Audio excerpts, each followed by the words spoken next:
Okay. Good morning, everyone. Good morning. Morning, Davis.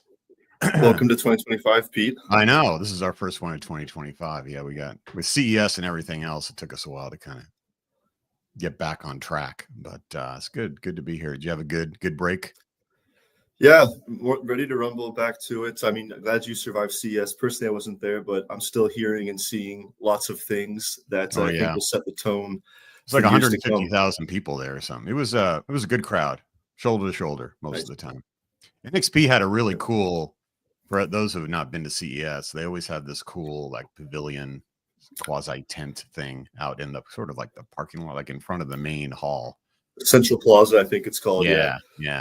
No, it was really cool. You guys had some really good demos in there, and it was really nicely put together, I have to say. So whoever did your booth layout, it's a team effort. Though there's a lot of the invite only though. Invite only. So not for that's what I was going to say. There's the invite only, and then there's the secret demos are where it's really at. So I don't even know about some of the secret demos. So, but yeah, lots to come.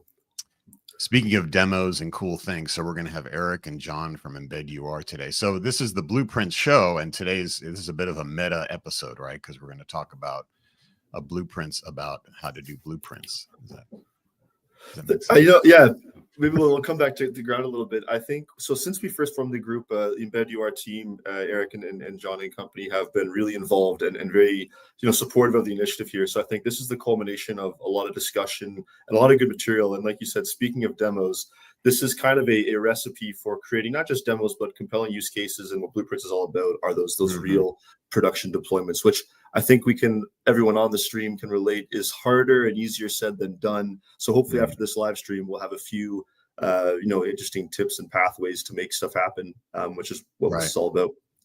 Well, that is the hot topic. That was also the hot topic at CES. It was all around deployment and commercialization. So, for years, we've had a lot of IoT and edge AI sort of development and proof of concepts. And now people are like, how do you deploy and support this stuff as solutions? So it's a good timing to get this stuff going. Cool. Let's bring on Eric and John. How about we do that? Perfect. Let's see here. Good morning, John. Ooh, I don't there they are. Hey guys. Thing.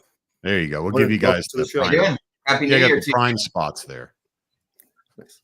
Welcome, Eric and John from embedUR. Where are you guys calling in from?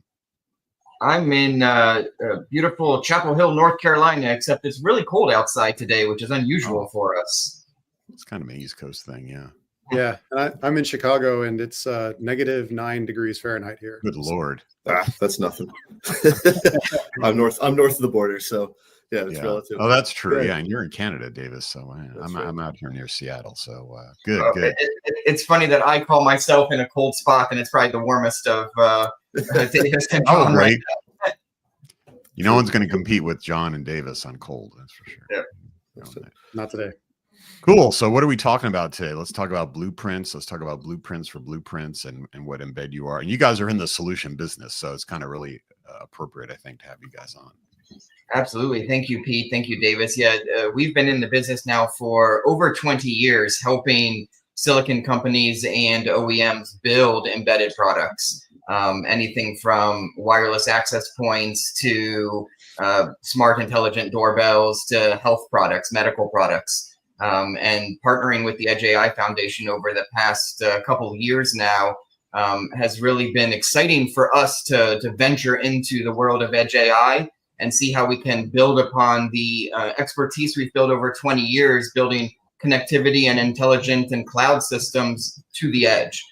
So we're really excited to talk to all of you today about really how to take products from the ideation stage to building a proof of concept to productization. And that's even more important today with Edge AI. It's a wild west out there, and it's a little bit confusing as to how you get from point A to point B.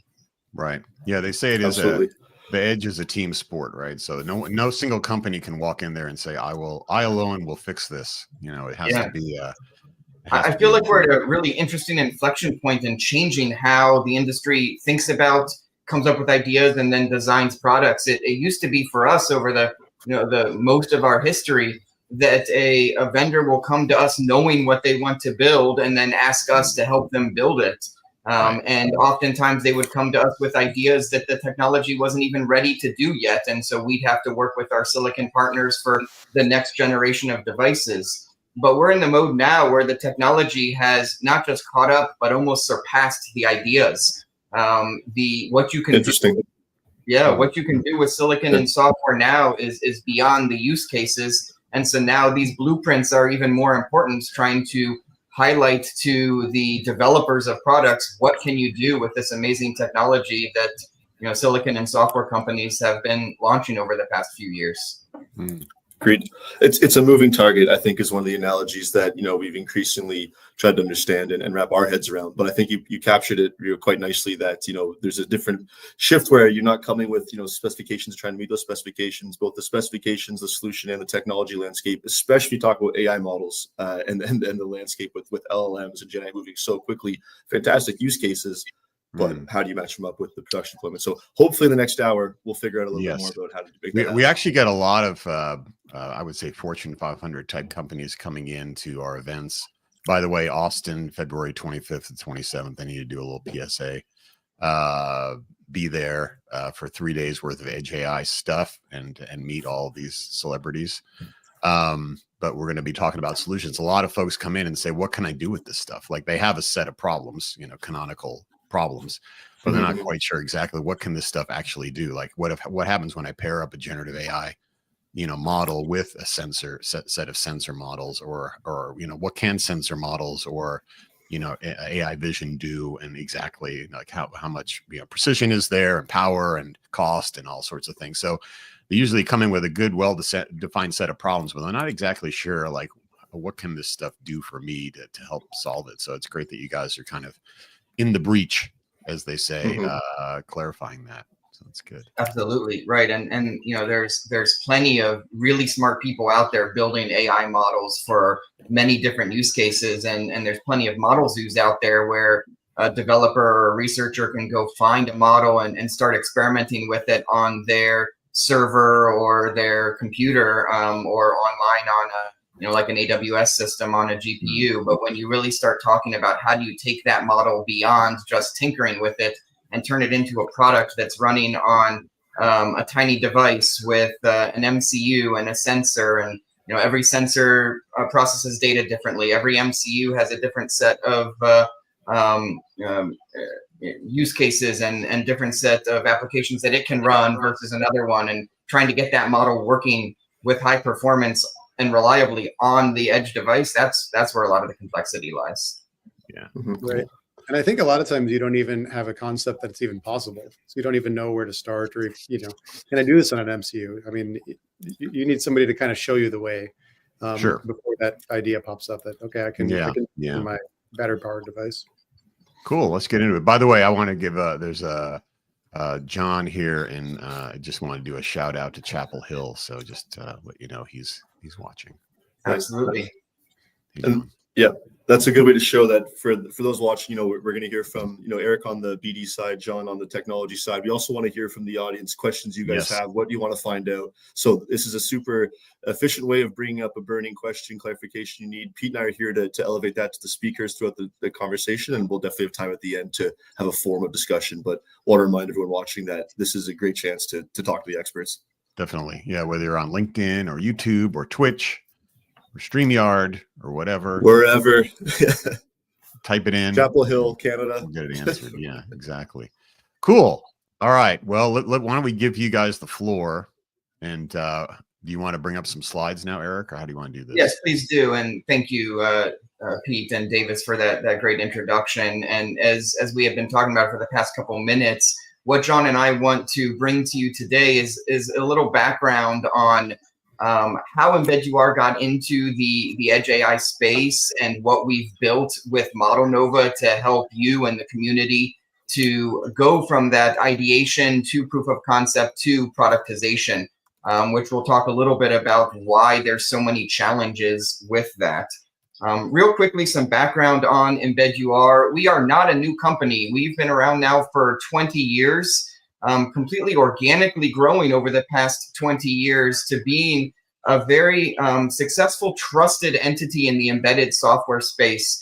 ranging from expertise in the connectivity realm, where we started with wireless, Wi-Fi, Bluetooth, and DOCSIS, and all types of connectivity solutions, to now the intelligent edge and bringing intelligence to edge devices and products in general.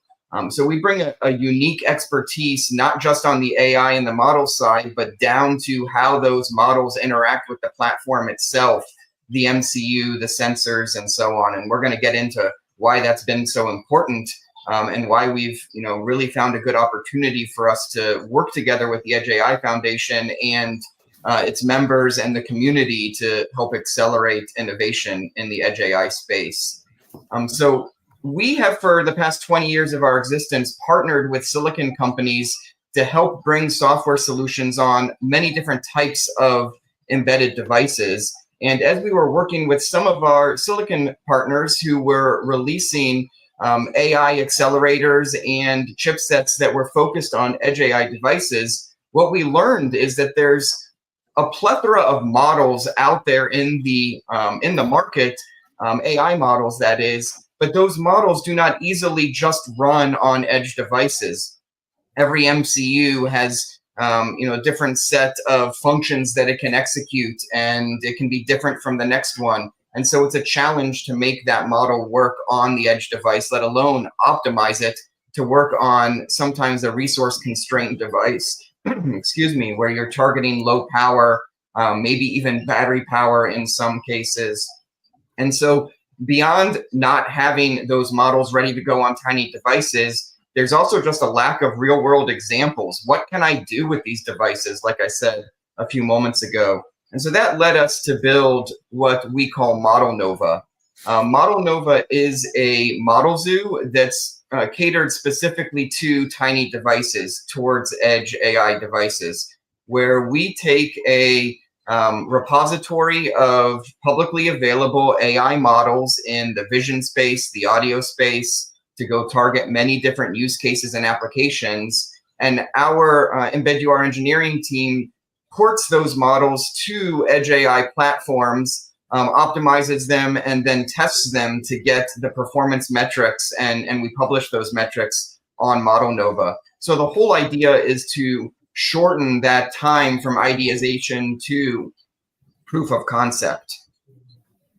Then what we decided to do in partnership with the Edge AI Foundation is to launch a bespoke version of modelnova that we call Edge AI Labs. So we definitely invite you to check out not just modelnova, but the labs page off of the Edge AI Foundation website, which is an instance of modelnova, which is a very specific curated set of models and data sets, also with community interaction. So our idea here is that we want you as a community to contribute to modelnova, specifically to the Edge AI Labs site, so that you can provide to us your own ideas for models and data sets and blueprints to further help the community to accelerate innovation in the Edge AI space.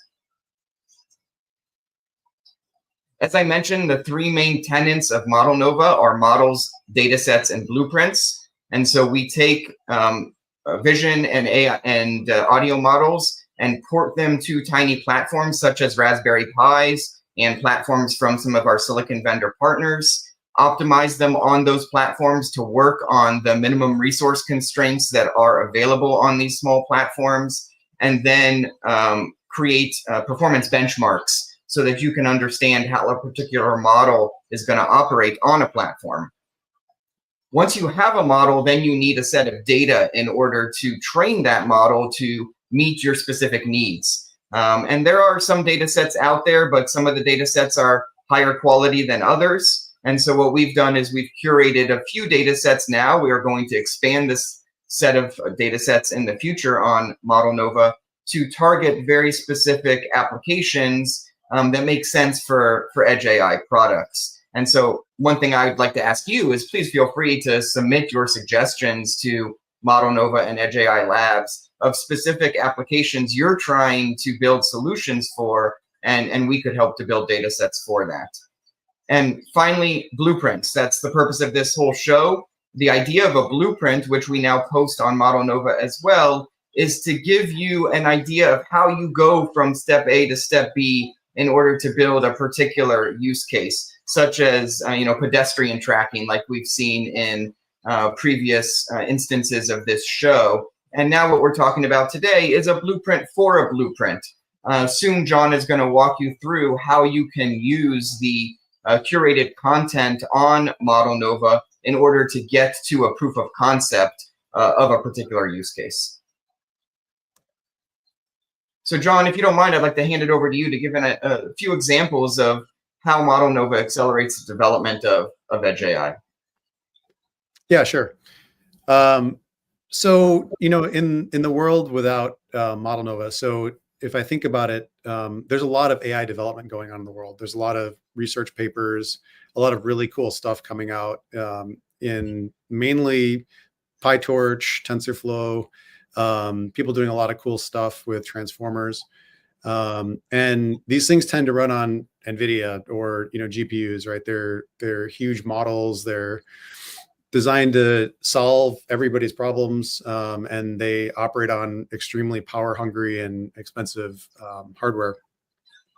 But, all of those models in some sense can be shrunk down and can fit onto small devices, onto your Raspberry Pis, onto your NPU accelerated MPUs, onto MCUs.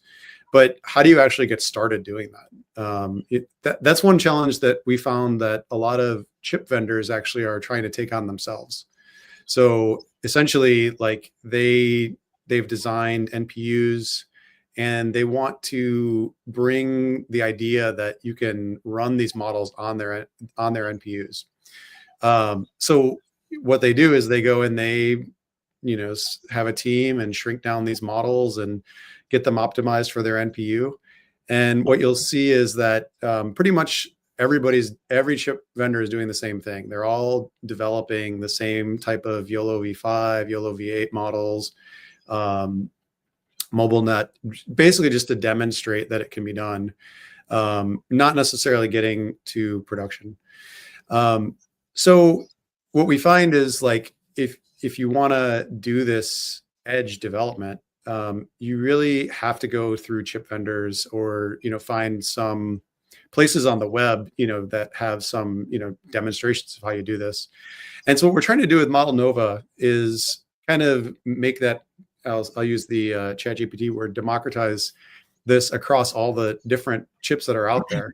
Essentially make it easy for anybody who wants to develop Edge AI solutions to find models that can work on their devices right out of the box.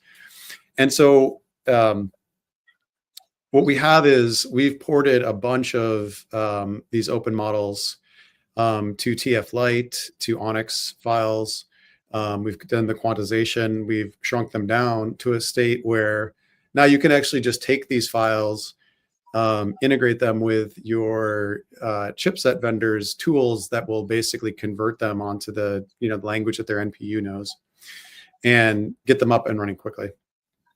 So that's kind of what our deal is that we want to basically take users to 80% of the way of getting their POC running, give them the recipe for finishing that on their device, and then letting them get up and running so that they can basically see, is this solution even going to work for me? Like, is this model going to be fast? Is it going to be accurate?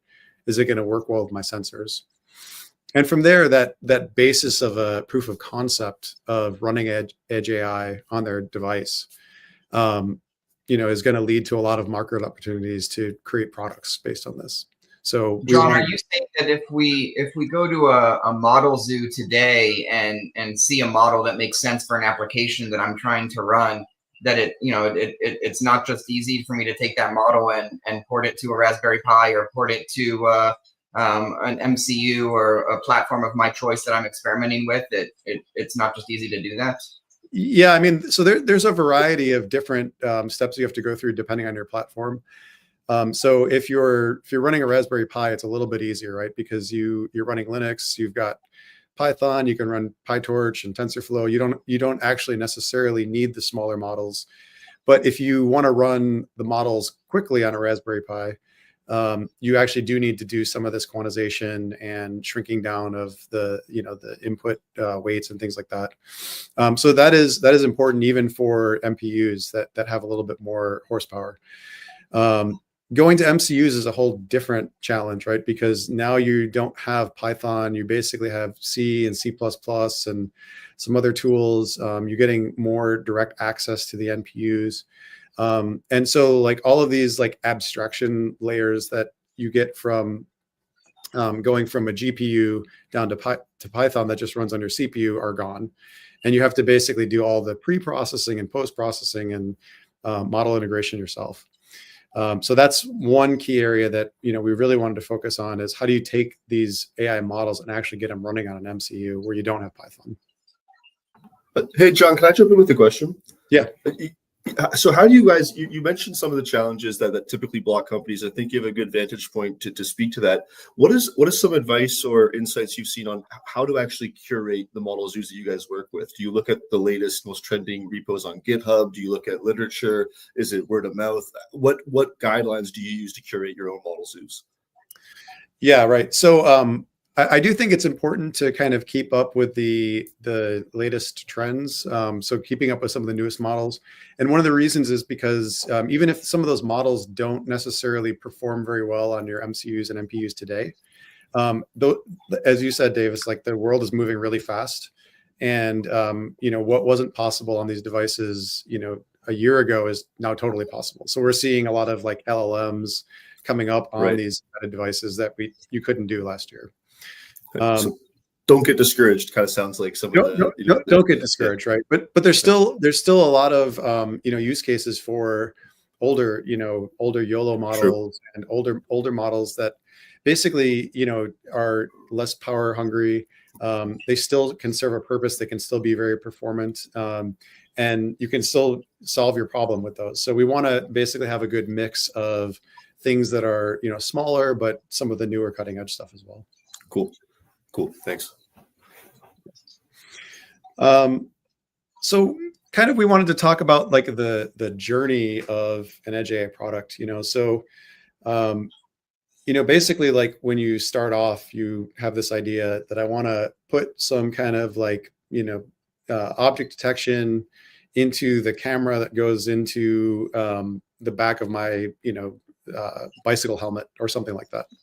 Right. So maybe it wants to detect when traffic is coming too close and kind of alert the bike rider, as an example. So, where do you start with that? You obviously can't put an NVIDIA GPU into your helmet. You need something that's going to be running off a battery. And you need something that's not going to overheat, right? I mean, so there's all these different things that you have to consider.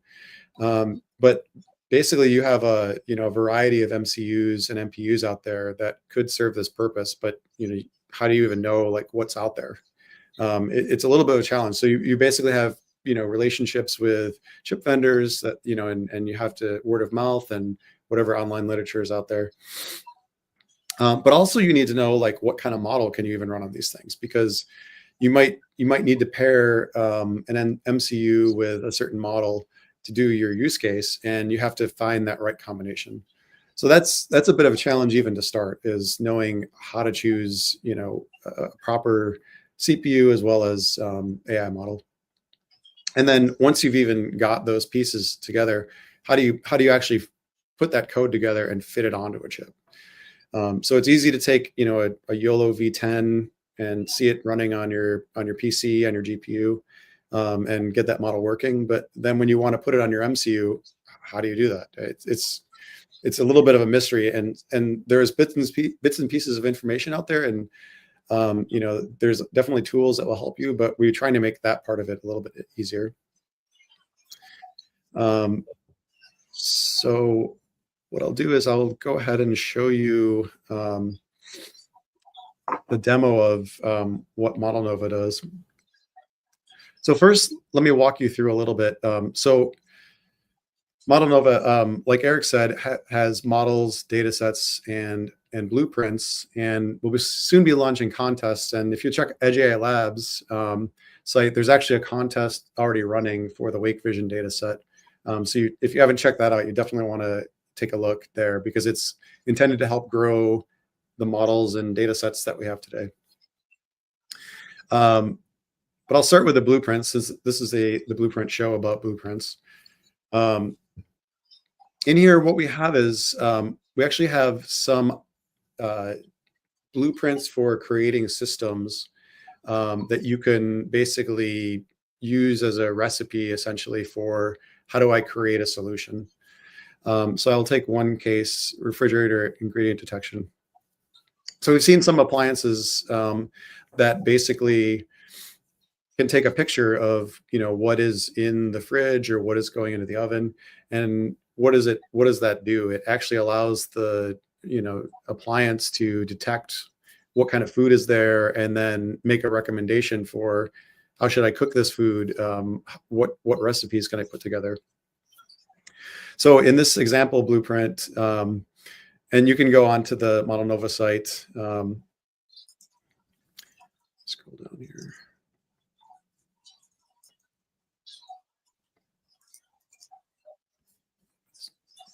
Yeah, it has essentially an example of what kind of code would you need to run, what kind of pre and post processing is needed, how would you build a Python system on a Raspberry Pi to do this, what are the different hardware components you need, what are the different models that you need, what kind of data set do you train this on.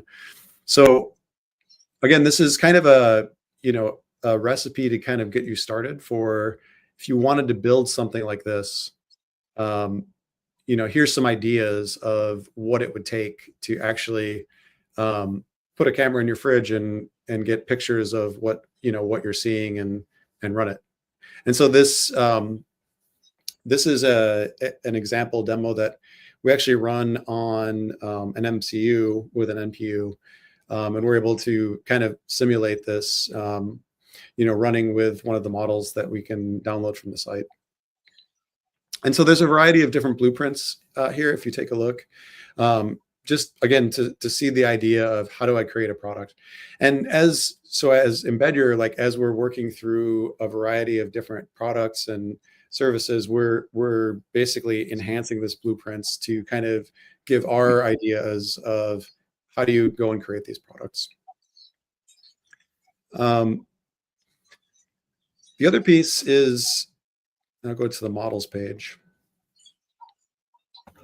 Before we get there, actually, I think, Pete, there was a question from the comments about modelnova and whether it was for POC or production. I don't know if you want to share that one with the audience if possible, but it'd be great if John or Eric, you guys can address that one for the audience. Absolutely. I can go into that at a high level. So as John and I have been talking about, one of the biggest challenges of just getting past that idea stage is figuring out how to test your idea on an actual edge device versus just on a PC or a server. So the main purpose of modelnova is to get you past that hurdle. So instead of taking weeks or getting frustrated and giving up to get from a model that you found online to an actual platform, modelnova's main purpose is to shortcut that process down to minutes instead of potentially, days or even weeks. And so that you can get to a proof of concept, see how your idea is going to run, even if it's not with the optimal data set yet, and the optimal, peripherals on a evaluation platform, and showcase that to your team and get approval for budget to move forward in developing the project. And then as far as moving forward to production, you can absolutely start with the models that are pre-ported and pre-trained on modelnova. Most likely, however, you're going to need to further optimize that model, likely retrain it for your specific focused use case, make it interact as you want it to with the peripherals on your end target platform, probably create a user interface or maybe a cloud agent if this is going to communicate to the cloud from a user perspective. And either your team can take that on, or that's where embedUR can come in. We build custom engineering teams to help our customers and partners and users of modelnova to take a product to production. So to answer your question, yes, this is meant mostly for proof of concept, and then take what you've built from that proof of concept through to production together with embedUR's help if you would like. Thank you for that question. That's a great question. Yep. And we'll actually go through a little bit about some of those steps that are needed after you get your POC, like after you get something up and running, like what are those kind of steps that you have to take to get to a product? Because what you'll see is it's not just about the model. There's a lot of other stuff that has to happen to basically create the whole solution. What I've done here is I've navigated to the models page on modelnova. And if you see here, we have about 55 models that we're currently putting onto the site. And I'll show a demo of one of these. Kind of show you how this works. And sorry, so I'm actually running this web browser on my Raspberry Pi, so it's a little bit slower than. So John, you're going to show us how to get a model onto the Raspberry Pi from modelnova? Yeah, and I'll show you, yes. That's cool.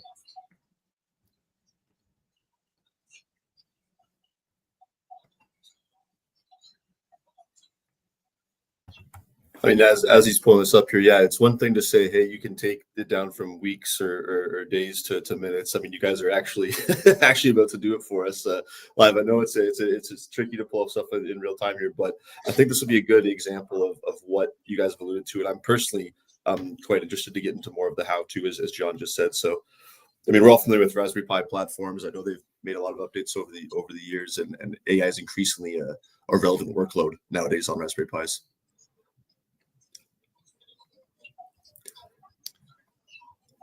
Right, and we basically chose Raspberry Pi because they're just easy to get into. They're easy to find. The tools are very easy to get started with, but not necessarily that this is your end product, but right. Idea of how to run these things. So what we have here is a blaze face detection model, and we look here.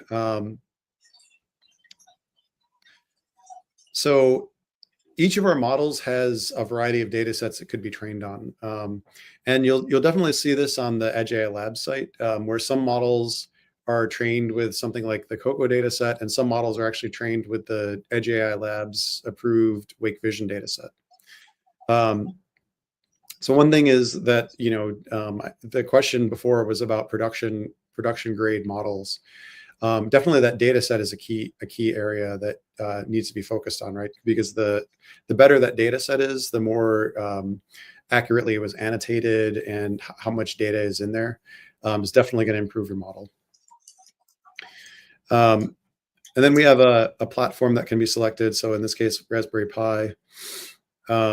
And then you can select the different types of file formats. For this one, we have TensorFlow Lite, but for most of the models, we have Onyx, PyTorch, TensorFlow, as well as TensorFlow Lite. And I'll go ahead and download the model.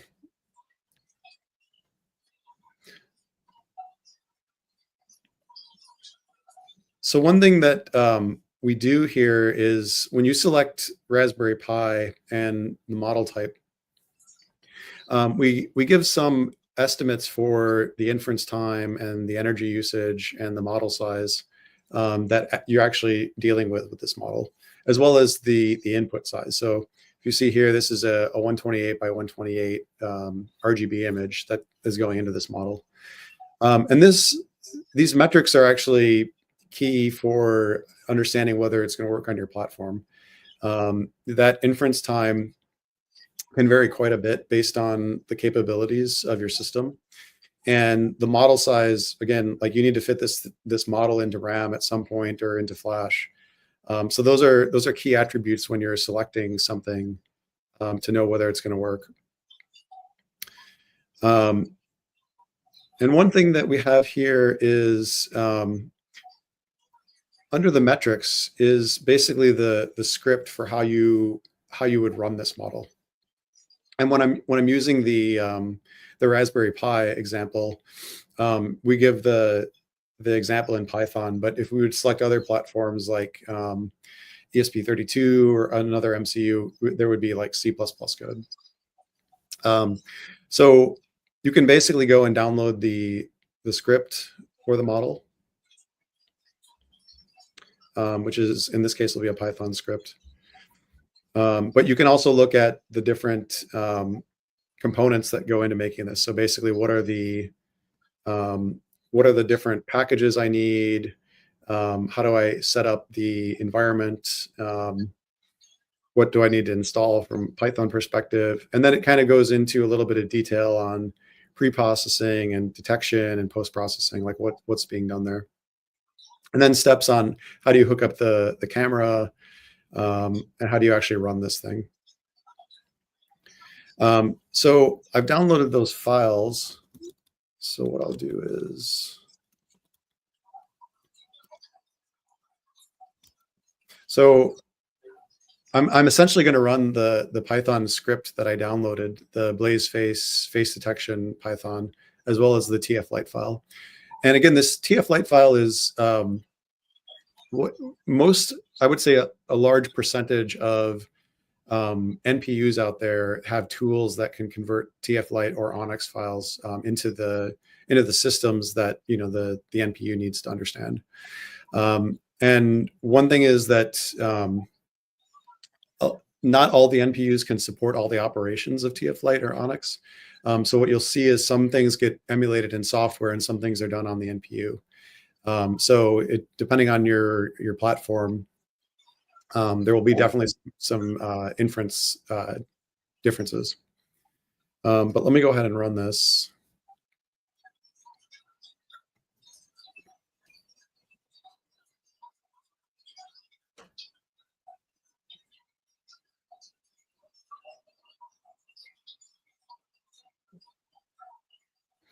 I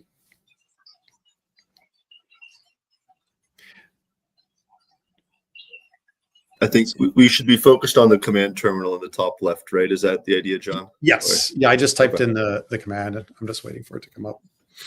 Oh, no worries. I know we were joking virtually backstage that this is like Saturday Night Live or Tuesday Morning Live. So I know sometimes with live shows there can be some, but I appreciate you guys taking the risk. And I think there we go. Well, there it is. Right. So basically, it loaded up the TF-Lite file, put it into the TensorFlow Lite interpreter, and is doing the pre and post processing. So just like that, you're able to basically take a model that you could put onto your NPU and run it on a Raspberry Pi and see how it actually operates. And that really took nothing more than just entering a couple commands, right? That's, versus having to get a model, put it into that Linux environment and execute it. It just, all that's built into modelnova. That's correct. Yep. So typically, like the process is, you go and download a Git repo. You go in there, you probably don't have a pre-trained model. You probably have a model that needs to be trained. You do the training process, you do the validation process, and then you finally get like a PyTorch or a TensorFlow model that you can actually run. And what we actually find is, like, depending on, some of these models are fairly old. Some of them have, use like kind of outdated versions of TensorFlow, and just even getting through that process can be sometimes challenging to kind of get the model that you need even started. So what we're trying to do is kind of take all of that hassle away, kind of get it up to these TF-Lite and Onyx files that are more standard, and then just run those directly in the interpreter to kind of get people up and running fast. And then, John, I know you and I were both recently in Las Vegas at CES, and we had the honor of demonstrating some of our solutions with a couple of our silicon partners. And I know we spent quite a bit of time in getting those models optimized and running on those edge reference platforms themselves and running at high performance. What kind of steps are involved then in going from here, once you have a model that's running, to a model that's running at a production-worthy performance and quality? Yeah. Okay. So Eric, there's there's a slide, if you want to bring that up. It's after the demo slide. Right. So basically, if you look here on the left side, your Edge AI POC is alive, right? You've got this thing running on your MCU, but what do you do after that, right? So it typical IoT product, right? And you have to integrate all your other sensors. You have to integrate cloud communication. You have to go through all the QA. You have to make sure that that thing is rock solid. You have to make sure there's an update path. So all those things that you would typically have to do for any kind of edge product, AI or not, you have to go through still. But also, even just the AI model, right, is still fairly large, and it takes up a lot of power. So you have to still tune the performance of these models. You have to squeeze them down more potentially for your NPU. You have to also get a lot of these NPUs also run in parallel to the CPU. So you can be basically running stuff on your MCU, doing post-processing for one inference while you're doing inference on another set of data in the background on the NPU. And so all of those steps need to be combined to actually make these MCUs perform very well, reduce power, and get good performance. And then the biggest piece, I think, is sensor variations and custom data sets, right? So it's one thing to take a COCO data set or whatever kind of data set, but if your sensors don't produce the images in that same format, like if they're darker or they have less resolution than what you typically train it on, some of these models you have to go back and retrain with the data from your sensor.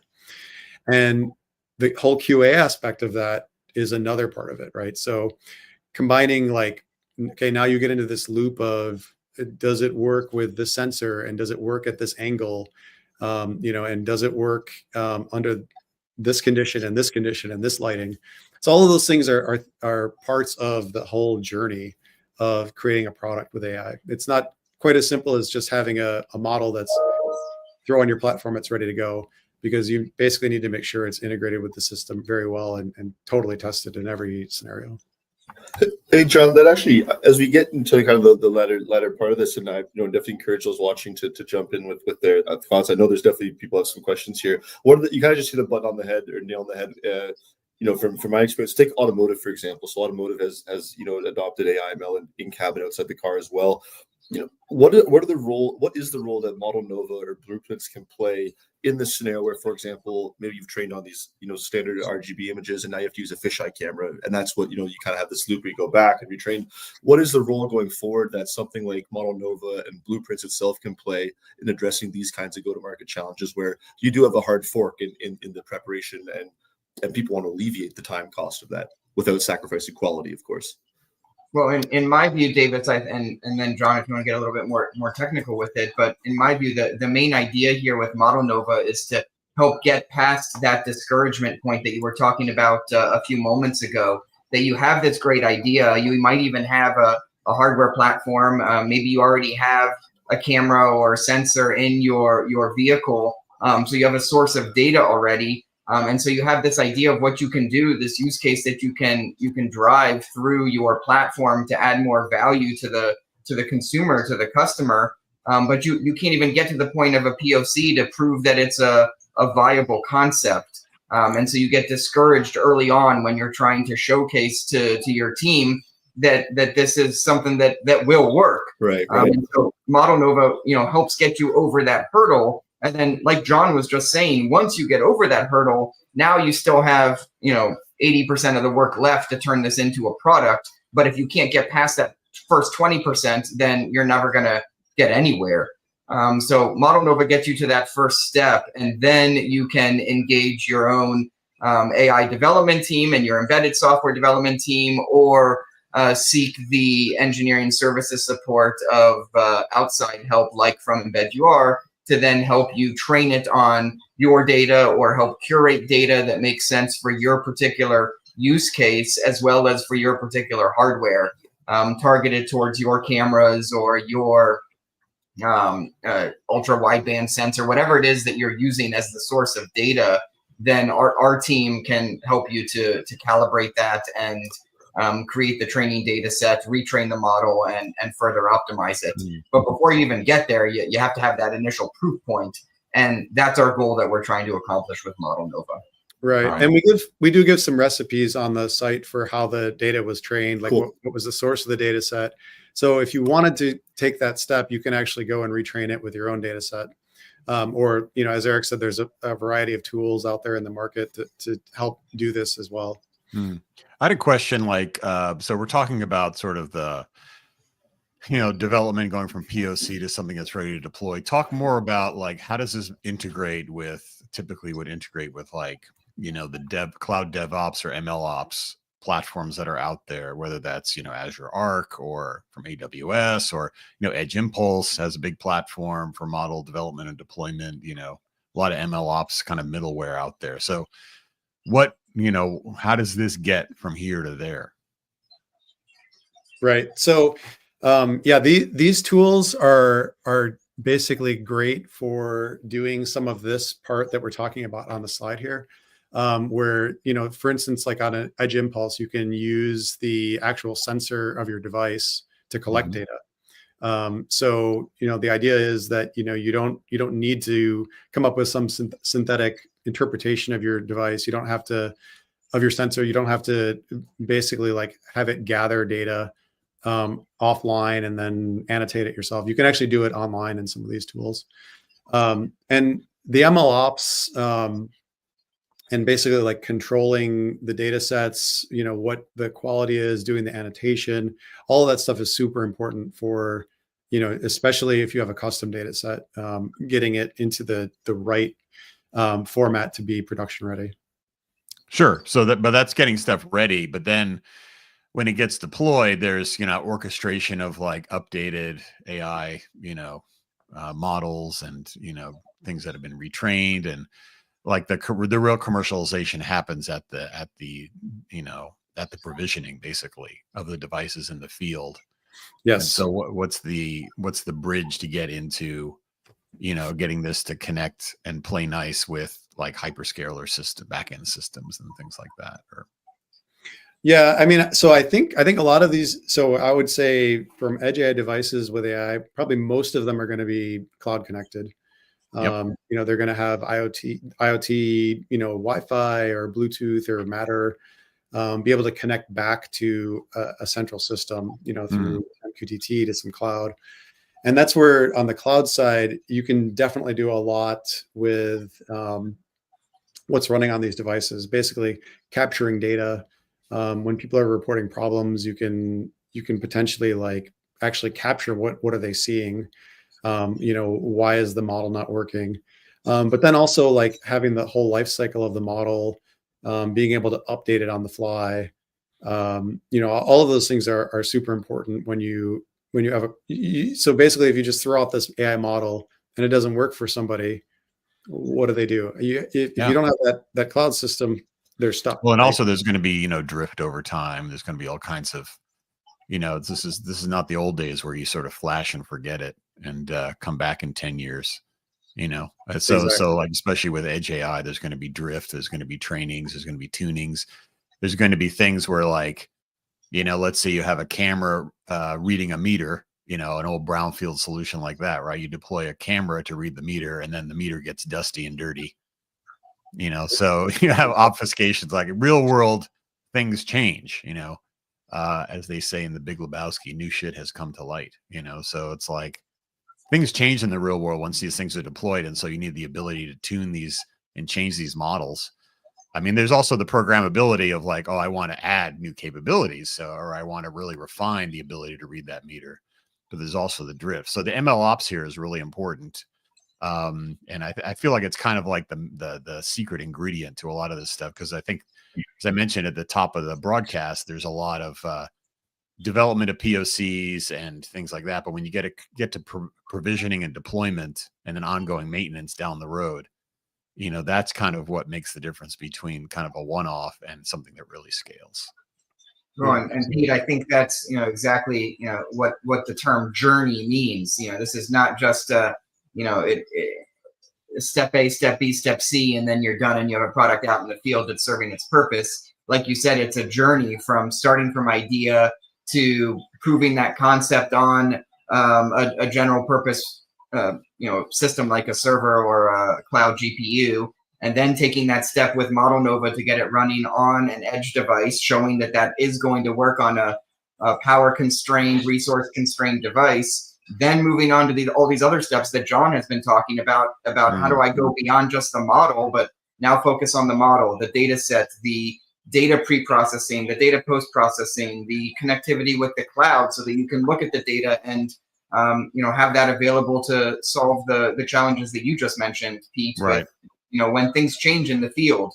And so it's a very cross-discipline approach to building a product. I don't think I've seen product development life cycles quite like this before, where there's so many different components going into making a product and supporting a product, from the model to the embedded to the support to the data. And it's kind of exciting to see where we're going to go next with what we can do with this stuff. There's actually a question here from Hardiker, kind of reading my mind, I guess. So, supporting the retraining or fine tuning of edge AI models directly on edge devices to adapt to new environments or changing data patterns. So how does modelnova, is modelnova more on the pre-commercialization side? And then this is more of the kind of deployed ML ops side, or what's the connection here? Yeah, that's right. So it's basically to kind of get like an idea of what these models will look like on your platform. But the retraining and fine tuning is not something that we're doing from modelnova today. It's just kind of like something that you would have to do as a part of that productization step. Yeah. No, it makes sense. I like this question. I think it kind of begets the need for blueprints, right? I mean, this discussion, I'm just kind of listening to you guys go back and forth a bit. I think this is why, like when you want to build a house, you want to figure it afterwards. You should use some different shingling. You want to know before, that you can observe and adapt that. I know you guys are getting to the end of your material here. And I think this is a great line of discussion, and there's a few kind of percolating thoughts myself as well. But yeah, that was a good one. Cool. Good. So as more questions are coming in, and please bring them our way over the next few minutes, I just wanted to leave you with some QR codes here, which of course you can look at on the recording afterwards. But please feel free to visit modelnova and sign up for a free account in order to access the models and the blueprints and the data sets that are up there right now, as well as the Edge AI Labs version. As I mentioned earlier, this is an instance of modelnova hosted by Edge AI Foundation that embedUR has sponsored. And our goal here is to really bring community-driven models and resources. And so please, come and contribute your own ideas for solutions and new blueprints. Cool. Good. And I'll reiterate my PSAs. So for those that want to talk about these things in person, come to Austin, Texas, February 25th to 27th. The registrations are filling up. There is a capacity limit there. So I would say if you are in the area or want to make the trek, register. I would suggest registering today rather than tomorrow. And there are discounts for students and for commercial customers as well. So I would encourage that. Another PSA on the 23rd of January, just in a couple of days, we're going to have our first Career Edge live stream. So that's with 5V, who are a staffing partner. So that's all about how to build your career in Edge AI, whether you're a student or early in career or a tech veteran. It's going to be a great panel of hiring managers and career coaches on that live stream as well. So those are my two PSAs. Any closing thoughts here, Davis? It feels like you have a question or something in you. It's that visible.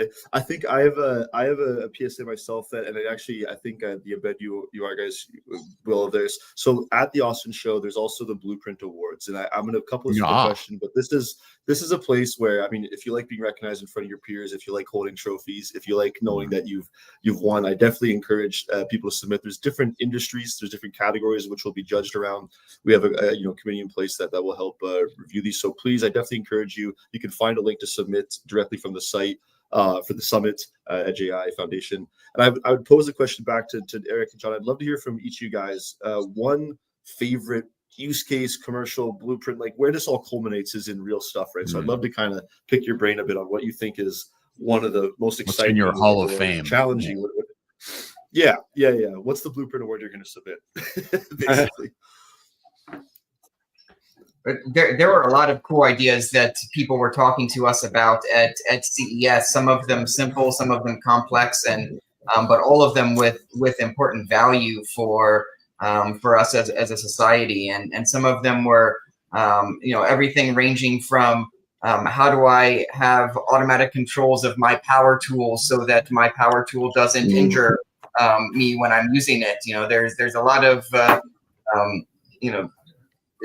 safety systems today that are out there in these tools that are only working in very specific situations. But now with AI, the AI can collect data from the tool itself, from how much torque the tool is impacting on whatever the object is that I'm using the tool in. The tool can even have a camera to see how close my body parts are to the tool, and can use AI to very rapidly make changes to the configuration and setting of the tool in order to protect life and protect limb.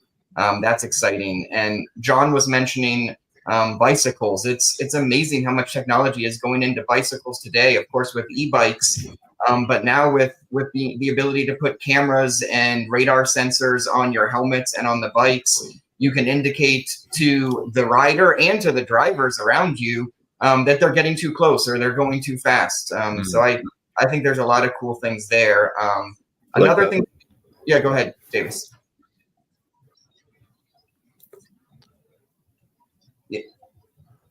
One other idea that I saw a lot of was just personalization. Making my life a little bit easier on a day-to-day basis. If I walk up to my coffee pot and the coffee pot can recognize me because it has a small camera locally, but from a privacy perspective, we want all of that data to stay local. We don't want my face to go to the cloud.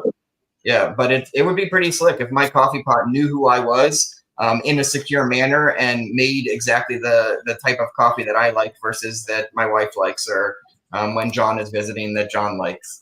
So there's a lot of cool ideas out there right now that are possible with technology, and we really want to help our partners and people building products to get there more quickly.